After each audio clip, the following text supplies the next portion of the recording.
मेरे वालिद, मेरे प्रभु, मेरे परमेश्वर, तो दया कर इन बच्चों पर जो आज तेरे पास आया है खुदा, दया कर इन सब पर, मेरे खुदावन खुदा यीशु नाज़री, दया कर मेरे बाप, मेरे खुदावन यीशु, दया कर।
दुआ करो, हाथ उठाकर दुआ करो, हाथ तुले प्रार्थना করুন, হাত তুলে প্রার্থনা করুন, চোখ বন্ধ করে মনে মনে চাও পিতার কাছে তিনি দেবেন।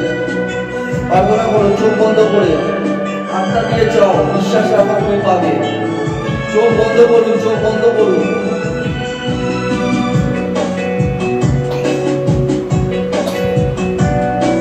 अगर मौत का डर सताए तुझे सलीम पर दूर कर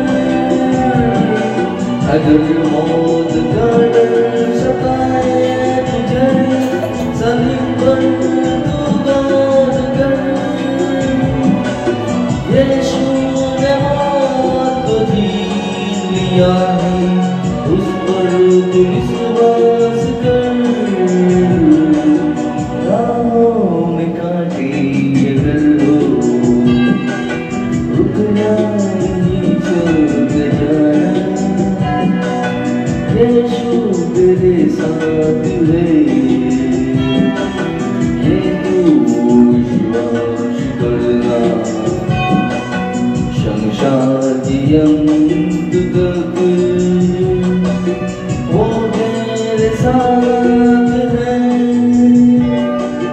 राहों में कांटे अगर हो रुकना नहीं चलते जाना यीशु तेरे साथ है ये तू विश्वास करना संसार के अंत तक वो तेरे साथ है। हालेलुया। আসুন আরেকটা ঈশ্বরের উদ্দেশ্যে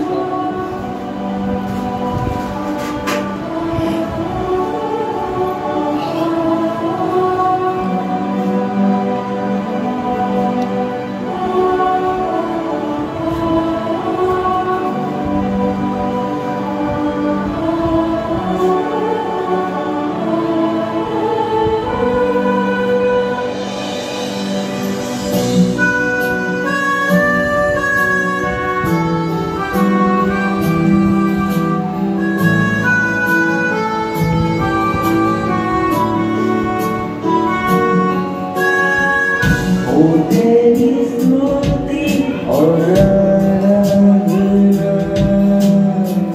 करता हूँ मैं तुझसे प्रार्थना महिमा से तेरी तू इस जगह का बल जो भी तू चाहे तू यहाँ पर कर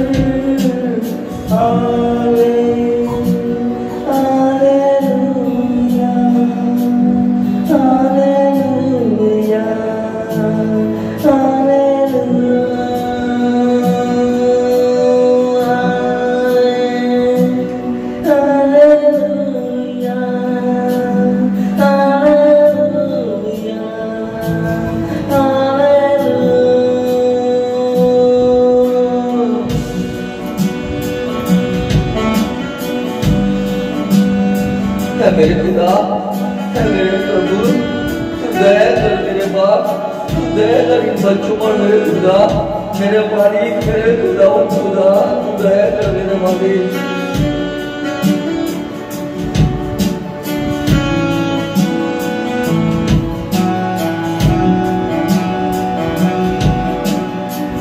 करुणा से तेरी नया दिन दिखाता है ढाल बनकर मेरी मुझको बचाता है जब मैं पुकारूं तू दौड़ाता है जब मैं गिरूं मुझे उठाता है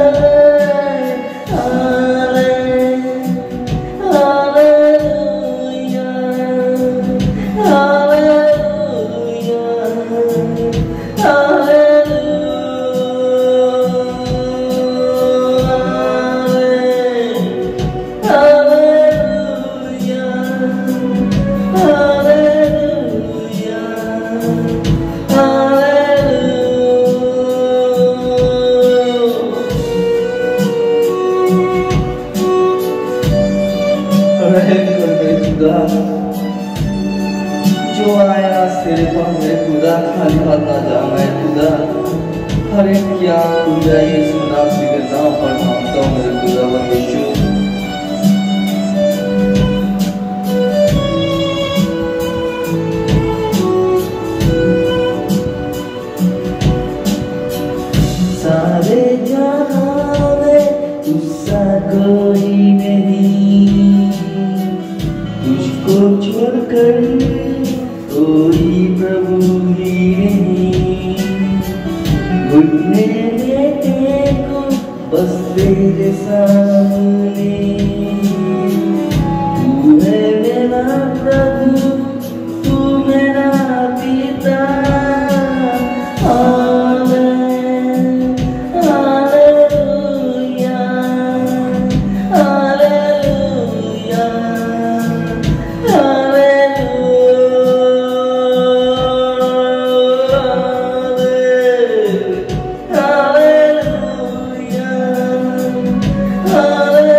আসুন পবিত্র সুসমাচার শুরু করি।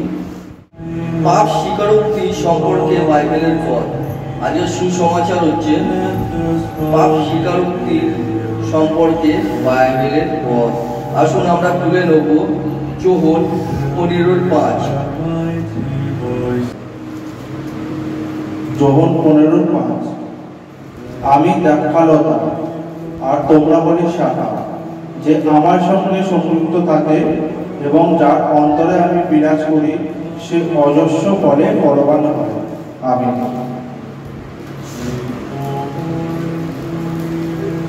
পিতা হচ্ছে আমাদের দ্রাক্ষালতা আর আমরা হলাম তার শাখা প্রশাখা। যে পিতার সঙ্গে যুক্ত থাকবে সে অজস্র ফলে ফলবান হবে, সে অজস্র ফলে ফলবান হবে।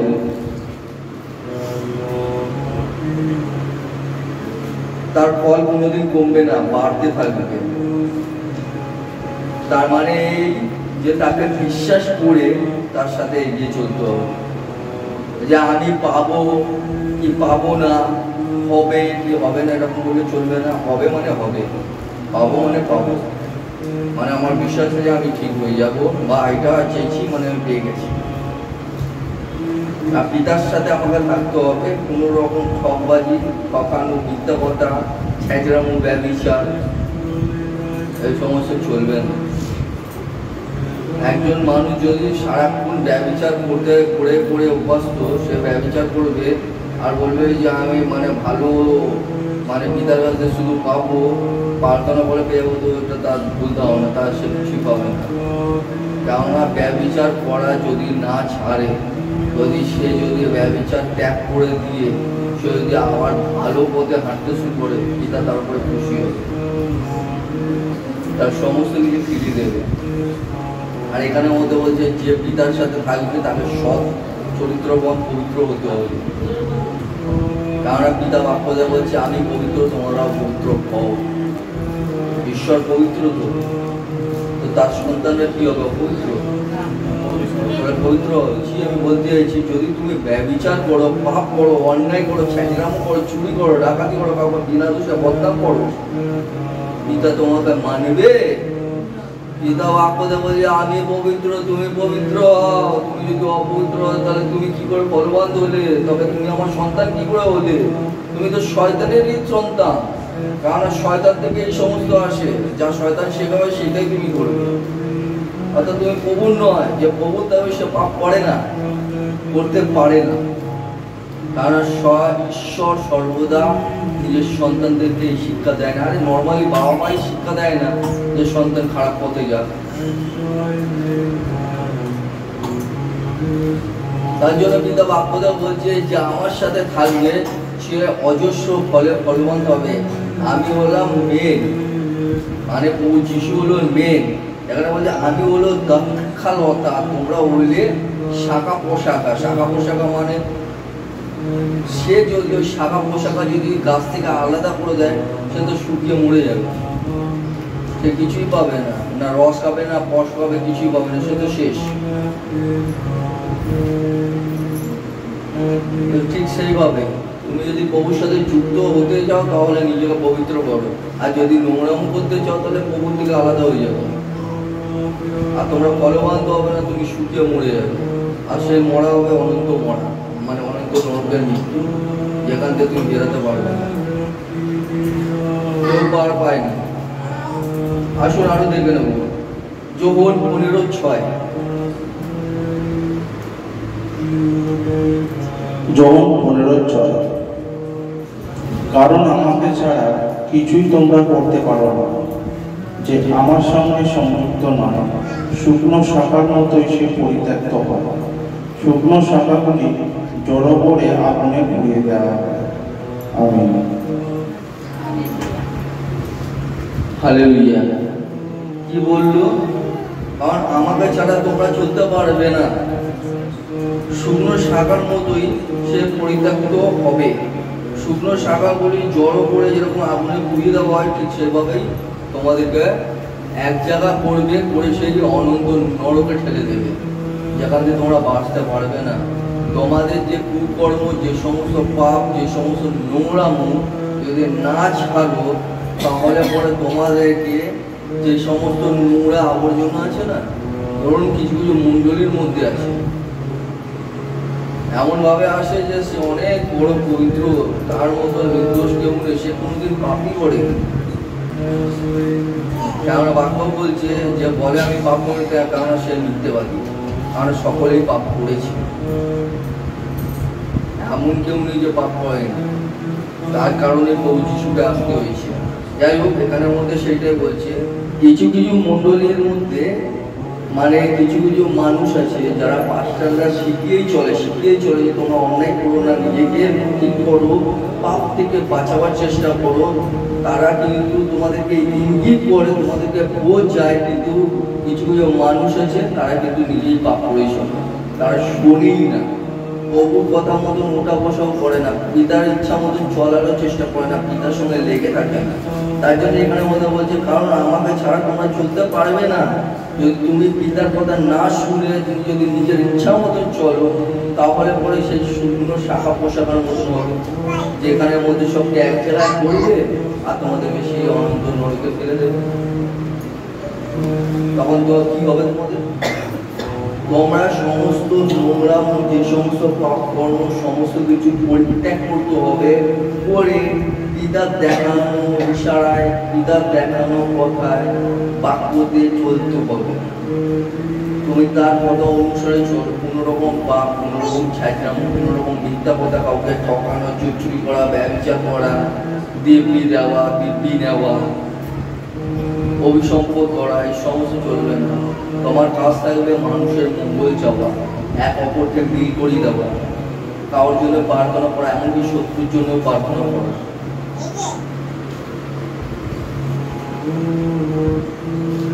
আসুন আরো দেখবো, যোহন 15:7।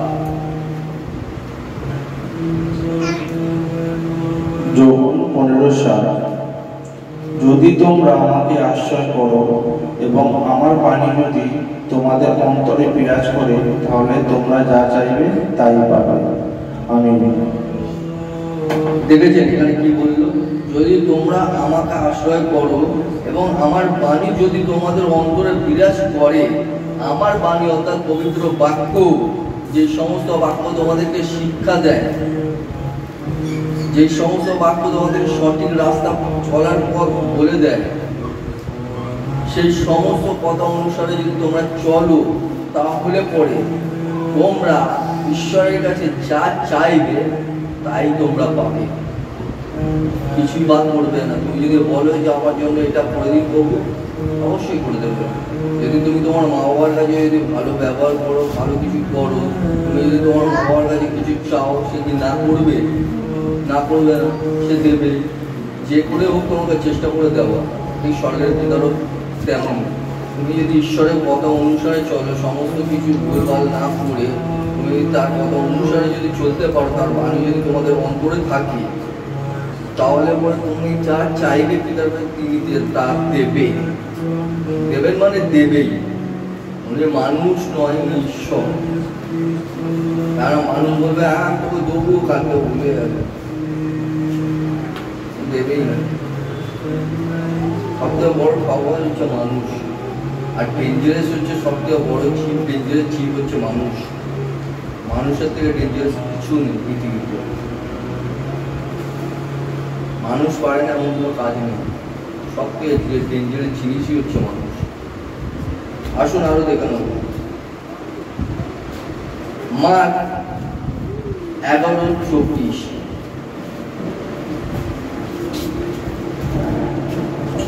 মার্ক 11:24। সুতরাং আমি তোমাদের বলছি, যা কিছু তোমরা প্রার্থনায় চাও, বিশ্বাস করো যে তাই তোমরা পেয়ে গেছো, তাহলে তোমরা তা পাবে। আমিন। সুতরাং আমি তোমাদেরকে বলছি, মানে এখানে মধ্যে ঈশ্বর প্রভু যিশু বলছে যে আমি তোমাদেরকে বলছি, যদি তোমরা প্রার্থনায় কিছু চাও, ভেবে নেবে যে আমি পেয়ে গেছি, তাহলে তোমরা পেয়ে গেছো, মানে পেয়ে যাবে, পেয়ে যাবে। মানে বিশ্বাসটা এরকমই রাখতে হবে। আচ্ছা বলছি, ট্রেনে করে আপ ডাউন করে, বাসে করে আপ ডাউন করে কতজন আছে? সাইকেল নিয়ে যায় কজন আছে? বাসে করে আপ ডাউন করে কজন আছে? ট্রেনে করে কে যে ট্রেনে আপ ডাউন করে কেউ? আমি ট্রেনে যাই। ট্রেনে যাওয়া আসা করো। আচ্ছা, ট্রেনে যখন যাও তুমি যে পৌঁছাবে বাড়িতে, এটা তুমি শিওর জানো যে আমি এই সময়ের মধ্যে পৌঁছে যাবো, ট্রেনটা জন্য পৌঁছে যাবো, তাই তো?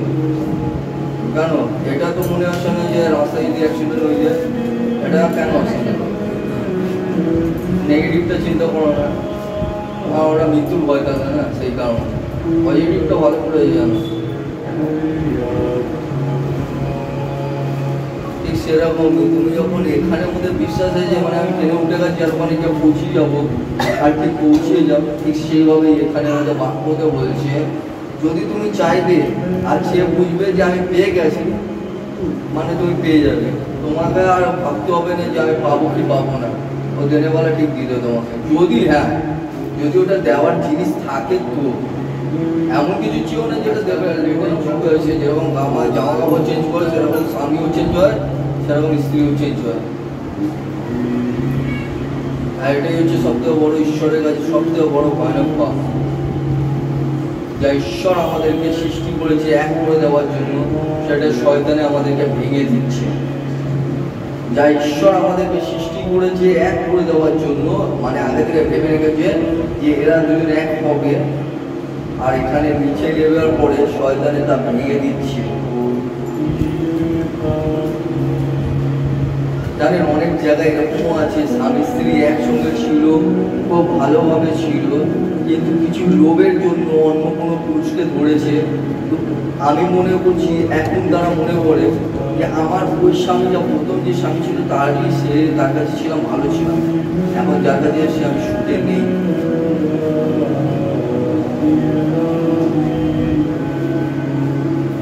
এখন আমি তার কাছে এসে তার কাছে সুখে নেই, এখন মনে করছি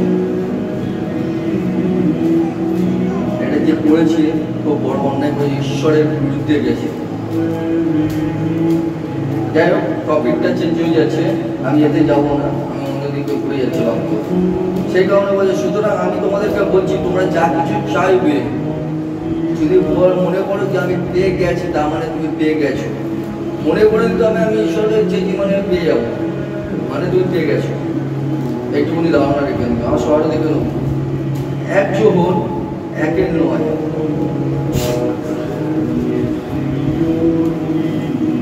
একজন একের নয়। কিন্তু আমরা যদি আমাদের পাপ স্বীকার করি তাহলে তিনি আমাদের পাপ ক্ষমা করবেন এবং সমস্ত ধার্মিকতা থেকে আমাদের শুচি করবেন। তিনি নির্ভরযোগ্য ও ধর্মময়। আমিন।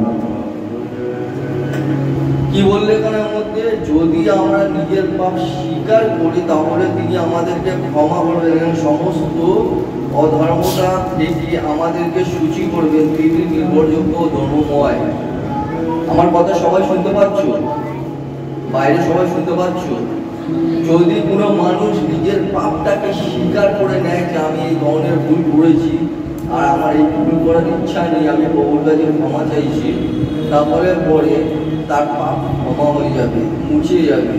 কারণ তিনি সকলকে সুযোগ দিয়ে থাকেন, কারণ তিনি নির্ভরযোগ্য এবং কর্মময়। তিনি চান না কারোর মৃত্যু, তিনি চান যাতে সকলে বাঁচুক, তার জন্য তাকে শুধরাতে হবে।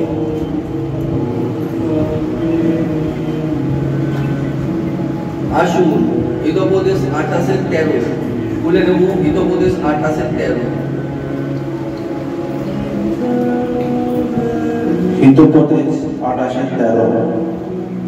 যে নিজের পাপ গোপন করে সে কখনো প্রতিষ্ঠা লাভ করতে পারে না, কিন্তু যে পাপ স্বীকার করে পরমেশ্বর তার প্রতি কৃপা করেন। আমিন। দেখেছেন এখানে বলছে যে নিজের পাপ গোপন মানে যে নিজের পাপগুলো লুকিয়ে বেড়ায়, যে নিজের পাপ অন্যায় লুকিয়ে বেড়ায় তাকে কিন্তু পানিশমেন্ট করে দিতে হবে। কিন্তু যে নিজের পাপ স্বীকার করে নেবে সে কিন্তু কৃপার পাত্র হয় পিতার কাছে। তার সমস্ত পাপ ধুয়ে দেয় এবং যা কিছু করেছে সমস্ত কিছু মুছে দেবে, তাকে নতুন সৃষ্টির করে তুলবে, তাকে নতুন করে তুলবে।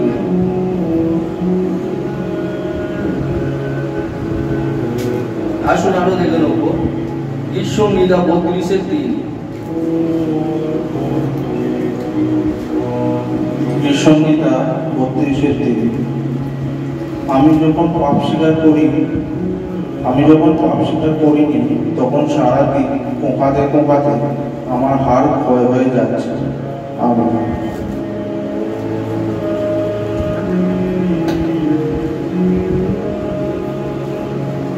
আপনারা ভেবে দেখুন, যতক্ষণ না নিজের পাপ স্বীকার করিনি আমরা, যারা পুরনো আছে তারা নিজেদের পাপ স্বীকার করে যখন প্রভুর কাছে এসেছে, ক্ষমাছে, তার আগের ঘটনাগুলো চিন্তা করলে পরে একই জিনিস হবে যে আমি যখন পাপ করেছিলাম সেই সময় আমি যতক্ষণ না স্বীকার করেছি ততক্ষণ পর্যন্ত আমার জীবনটা ছিন্ন ছাড়া হয়ে গেছে। পোকাতে পোকাতে মানে শরীর অস্থির লাগতো, মানে পাপের বেতনগুলো গুনতে হতো, কোথা দিয়ে কি আপদ বিপদ আসতো, কি শরীর খারাপ আসতো, নানান রকম কষ্ট জ্বালা যন্ত্রণা আসতো।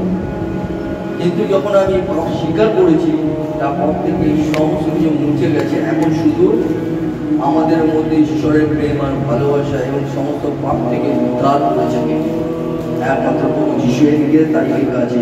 আমি যখন পাপ স্বীকার করিনি তখন সারাদিন পোকাতে পোকাতে আমার হাত হয়ে যাচ্ছিল। এবার 5 নম্বরটা বলো, গীতসংহিতা 32:5। গীতসংহিতা 32:5। তোমার কাছে আমি তখন স্বীকার করলাম আমার পাপ গোপন করিনি কোনো অপরাধ। আমি মনস্থ করলাম প্রভু পরমেশ্বরের কাছে স্বীকার করব আমার অপরাধ। তখন তুমি হে প্রভু পরমেশ্বর রক্ষা করবে আমায় আমার পাপের দণ্ড থেকে। হালেলুয়া।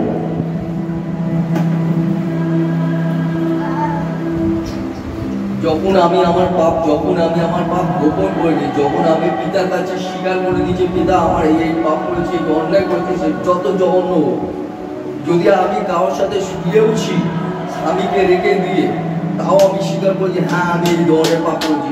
যদি আমি কারোর বউ মানে আমি যদি কোনো স্ত্রীর সাথে নোংরামো করেছি সেটাও আমি স্বীকার করেছি হ্যাঁ আমি এটা করেছি। যদি আমি পরপুরুষের সাথে শুয়েছি সেটাও আমি হ্যাঁ স্বীকার করছি এটা আমি করেছি। বা আমি কাউকে ভুল করেছি সেটাও আমি তার সামনে স্বীকার করে হ্যাঁ আমি করেছি। যদি আমি কাউকে ঠকিয়েছি সেটাও আমি তার কাছে স্বীকার করেছি হ্যাঁ আমি করেছি। যদি আমি বাচ্চা নষ্ট করেছি তবুও তার কাছে আমি স্বীকার করি হ্যাঁ আমি তা করেছি, আমি অন্যায় করেছি, পাপ করেছি। যাই পাপ করি না কেন সব তার কাছে স্বীকার করতে হবে যে আমি ধর্মের ভুল করেছি। তখন পিতা কি করবে, এই সমস্ত পাপ থেকে তিনি মার্জনা করবেন এবং তখন তুমি হে প্রভু আমার রক্ষা করবেন আবার আমার পাপের দণ্ড থেকে। সেই সমস্ত পাপ থেকে আমাদেরকে রক্ষা করবেন এবং এই পাপ থেকে সমস্ত পাপকে আমাদেরকে মুছে দিয়ে আমাদেরকে আবার পবিত্র করবেন এবং তার কৃপার পাত্র হবো আমরা। কেননা আমরা তার কাছে ভুল স্বীকার করে ক্ষমা চেয়েছি। যতই হীনতম পাপ হোক না কেন, কোনো মানুষ ছেড়ে বুঝে কিন্তু পাপ করে না। এই পাপগুলো করে একমাত্র শয়তান। আর প্রত্যেকটা জায়গায় ঈশ্বরের সন্তানদের উপরে ক্ষতি করে বেড়াচ্ছে। এখন অনেক মানুষ অন্ধকারে আছে যারা ঈশ্বরকে এখনো দেখেনি, জানে না, কিন্তু নানা রকম নোংরাম করে চলেছে। যখন তাদের চোখ খোলে তখন নিজের প্রতি নিজের ঘৃণা হয় যে আমি কি ভুল করেছি, এটা আমার করা ঠিক হয়নি। তখন তারা মৃত্যু পর্যন্ত চায় এবং মরতেও চায় এবং কেউ অনেকে মরেও যায়, সুসাইড পর্যন্ত করে দেয়। কিন্তু সুসাইড করাটাও হচ্ছে সবচেয়ে বড় কথা। তার জন্য বলছি যে কেউ নিজের পাপ স্বীকার করে ঈশ্বরের কাছে সে সমস্ত পাপ মুছে যায়, প্লাস ঈশ্বরের কৃপার পাত্র হবে এবং ঈশ্বরের দ্বন্দ্ব থেকে সে বেঁচে যাবে। আর যে নিজের পাপ কর্ম লোকাবে আর পাপের পর পাপ করেই চলবে তার দণ্ড অনিবার্য। অনিবার্য মানে অনিবার্য, আর যে অনন্ত নরক থেকে তাকে কেউ বাঁচাতে পারবে না।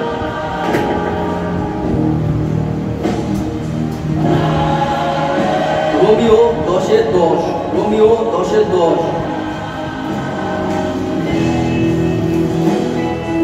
রোমিও 10:10। কেননা অন্তরে বিশ্বাস করলে ধার্মিক প্রতিপন্ন হয় এবং মুখের স্বীকারোক্তিতে লাভ করা যায় পরিত্রাণ। আমিন।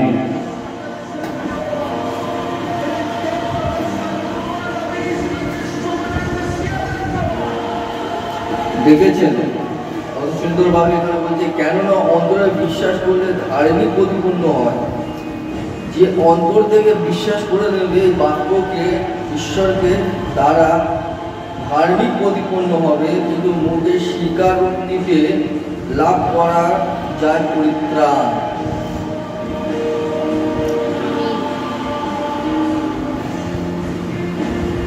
মুখ দিয়ে যে স্বীকারটা করেছে, এই স্বীকারের পরে তারা পাবে পরিত্রাণ।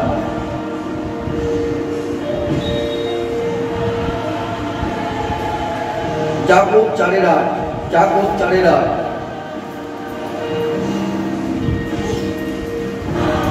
যাকব 4:8। ঈশ্বরের সান্নিধ্য আসবে, পাপীরা তোমরা হাতের মলিনতা ধুয়ে ফেলো। হে কপট চিত্তেরা, তোমরা অন্তর শুদ্ধ করো। আমিন।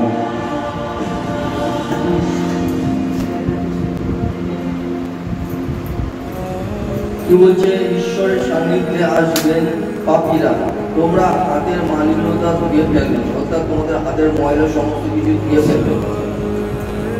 হে কপট চিত্তেরা, তোমরা অন্তর শুদ্ধ করো। যারা নিজেরা কপট করে, মিথ্যা কথা বলে বেড়ায় আর লোককে ঠকিয়ে বেড়ায়, তাদেরকে বলছে তোমরা এই সমস্তকে শুদ্ধ করো, সমস্ত পাপ অন্যায় করো না। এবার খুলে নেবে প্রেরিত 3:19। প্রেরিত 3:19। সুতরাং অনুতপ্ত হও, ফিরে এসো ঈশ্বরের কাছে, যাতে তিনি তোমাদের পাপ মার্জনা করতে পারেন। তাহলে প্রভু তোমাদের ফিরে আসার সুযোগ দেবেন। আমিন।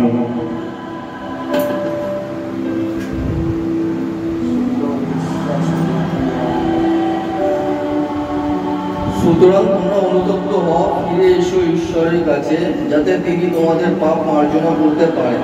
তাহলে প্রভু তোমাদের ফিরে আসার সুযোগ দেবে। দেখুন, তোমরা নিজেদের পাপের জন্য অনুতপ্ত করো, নিজের পাপ ক্ষমা চাও এবং তার কাছে ফিরে এসো, যাতে তোমাদেরকে পিতা আবার গ্রহণ করে নেয়। তোমরা কোনোরকম অন্যায় করো না। হালেলুয়া।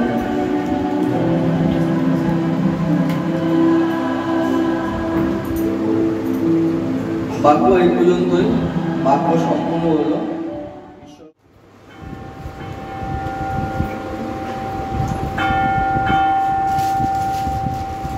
হালেলুয়া।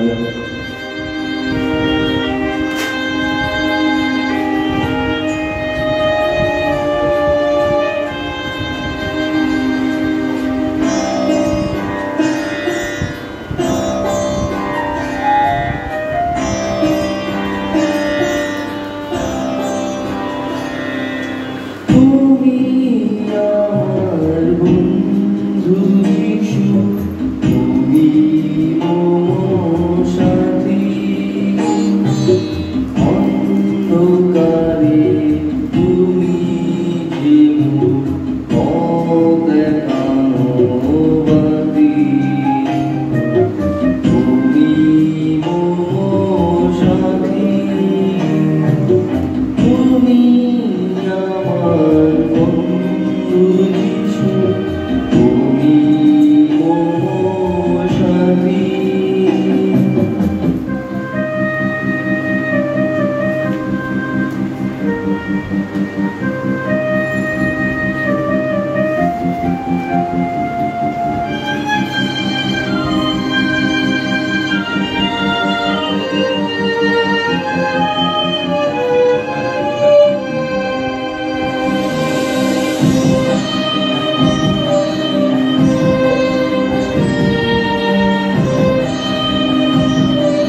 আসুক যতই কঠিন বাধা হবে আমার জয়। তুমি সাথে আছো প্রভু, করি না আর ভয়। আসুক যতই কঠিন বাধা হবে আমার জয়। ওগো পাপীর পরিত্রাতা, তুমি আমার মুক্তিদাতা। ওগো পাপীর পরিত্রাতা, তুমি আমার মুক্তিদাতা। তোমায় পেয়ে দুঃখের মাঝে, তোমায় পেয়ে দুঃখের মাঝে আনন্দে গাই মাতি। তুমি মম সাথী, তুমি আমার বন্ধু যিশু, তুমি মম সাথী। অন্ধকারে তুমি যেন পথ দেখানো বাতি। তুমি মম সাথী, তুমি